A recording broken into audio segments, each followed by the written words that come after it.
Welcome back to the channel. TPS, throttle position sensors, not on carb bikes. Fact or fiction? Keep tuned to find out.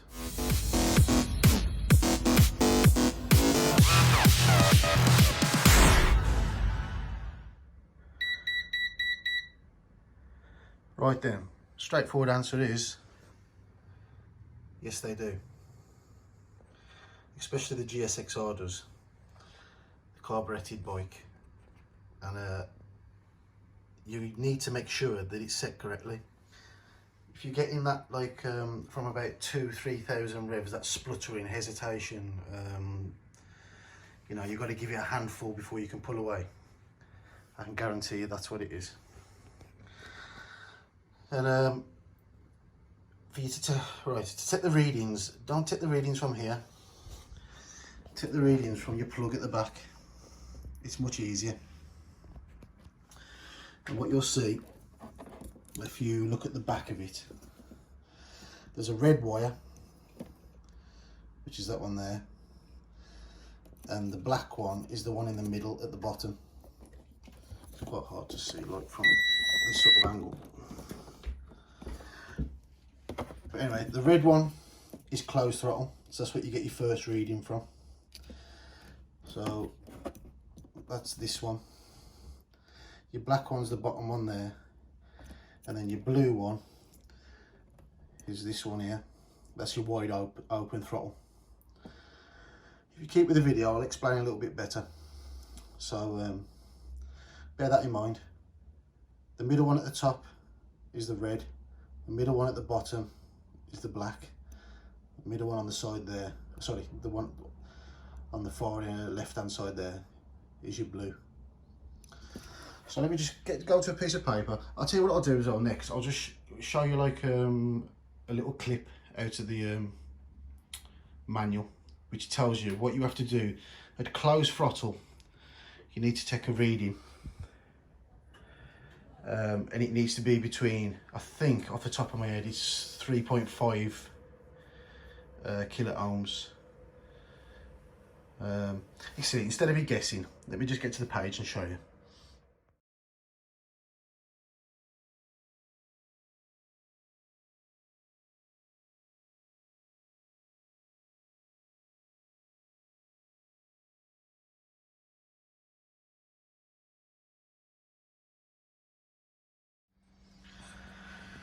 Well, this is the section in the, if you've got the Haynes manual, it's section 4, well, it's part 4, section 18.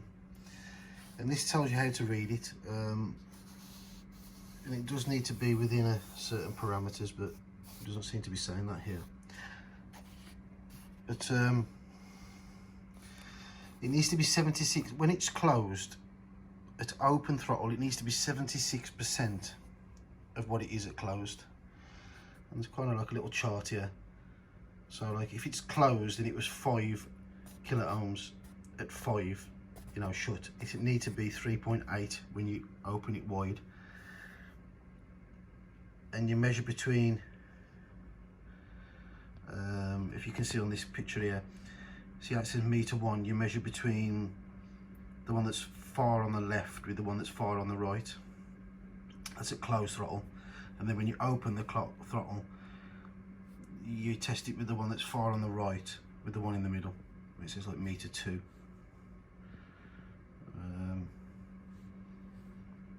Okay, I'll show you anyway. I'll go over to the bike now. But like you say, I'm not doing it from the TPS. I'm going to be doing it from the connector at the back of the bike, which is just easier. It's just, it is a lot easier to get your probes into these connectors. Let me quickly show you, because mine is off. I do need to adjust it. So, and that's why I'm getting a lot of spluttering. So what you want to do with your meter, set your meter to ohms. Mine automatically does it. And then at closed throttle, I think it needs to be between 3.5 and 6. So at closed throttle, what you want to do, you want to put it on, you can see that, I'm going to put it on the middle bottom one, which is the black wire. And you want to put it on, let me just double check. Yeah, it's the middle top one. So it's a little bit difficult to do this again with one hand. It's going to have to focus as well. So you put it in the bottom one. Let me get the cables on and then I'll just show you the reading. Right, for the purpose of the video, I've just stuck the neutral onto the black wire with this little bit of green wire. The resistance is between like such a short little bit of cable. That's why you can take the reading as well by the top here, because people think, oh, that cable there is going to give you a high resistance. No, it won't. I'm an electrician and I'm telling you now, this cable from here to here will be like 0.002 of an ohms or something. You know, it'll be absolutely tiny, the resistance on that. So anyway, on closed throttle, you put your cable, like you say, in the bottom one, and then the one directly above it. So it's that one there. So this is the closed throttle reading.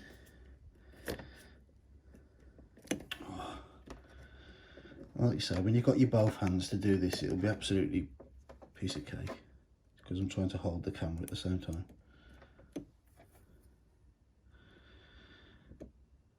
So there we go. So that's my closed throttle reading, which is 5.56, we'll just say 5.560. And then if I do the same, this is going to be mega difficult now, isn't it?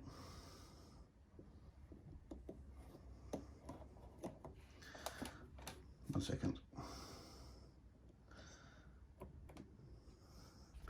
Just give me 1 second. Okay, what I've done, again, for the purpose of this video, I've put little green cables into the ones that the corresponding ones. So like I said earlier on in the video, the bottom one's the black one, the top one in the middle is the red one, and the one to the left hand side on the bottom is the blue one, which like I say, corresponds to these. So if you put the cable onto the bottom left one and the bottom middle one, that's the reading for the throttle open. So if you see it there, when it's closed, it's 1.18, and as I open it, so it goes up to 4.6. So that's saying 4.6, 4.67. And if we remember, if I take that one back off there now, and then put it onto the closed throttle reading,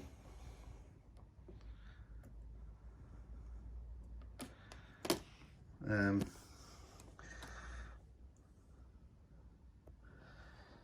that's giving a reading of 5.56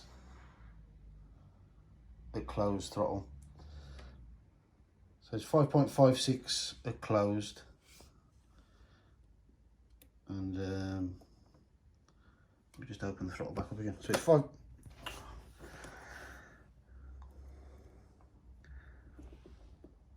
This might look a bit difficult to me, do. Honestly, it's so much easier when you haven't got to hold the camera in your hand. So yeah, it was 5.56 at closed, and it's 4.66 at wide open throttle. So I'll just get a piece of paper and I'll write it down. I'll show you how much that's off. Right, just to quickly show you what I mean. At closed throttle, when you've got the tester on the red wire and the black wire, which is the top middle and bottom middle, I get 5.56. So that's all right, because that's in the tolerant zone of whatever I think it's 3.5 to 6. So 5.56, that's fine. But then at open throttle, when I test between the blue wire and the black wire, which is the bottom left one and the middle one, it should be 76% of the closed throttle. And so that means it should be 4.22, but it's not. It's actually reading 4.67. So I need to get it where at closed it's 5.56, and then at wide open it's 4.22. And I'm not going to do it actually on this video, because it's just dragging something out that's really easy to do. But all it is, you've got two screws. You got one here, and then you can slide it backwards and forwards.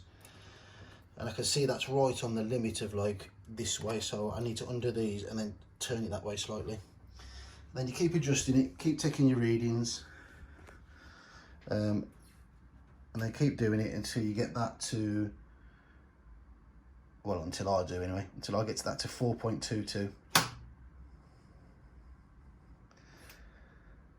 So that's reading really high, that is. Oh yeah, sorry, I thought I'd add this little bit in as well, because I mean, I'm just taking for granted that everybody knows how to work out percentage. But if you've got a calculator, you can do, what you do is, whatever you closed throttle reading is, so mine's 5.56. So you get 5.56 and then you times, if you've got a calculator, you press times 76 and then just press the percentage, and then that'll give you the number. If you haven't got a calculator, you have to turn 76% into a decimal. All you do is put 0 point. So if you wanted to find it out the other way, if you haven't got like a percentage button, just put 5.56 times 0.76, and then that will give you the reading of what you're looking for. Okay, no problems. And that's what the spluttering is. It runs absolutely perfect, but as you go to pull away, you get to about 2,000 revs, and it seems like it's going to die. Then of course you clutch it, and then the revs shoot up to 4,000, and it just flies off. But it's got this little flat spot about 3,000, and that's what that is. Anyway, I hope this helps somebody. And for those people that say that there isn't a TPS on carburettor bikes, now you know you're wrong. So until next time, thanks for watching. Bye.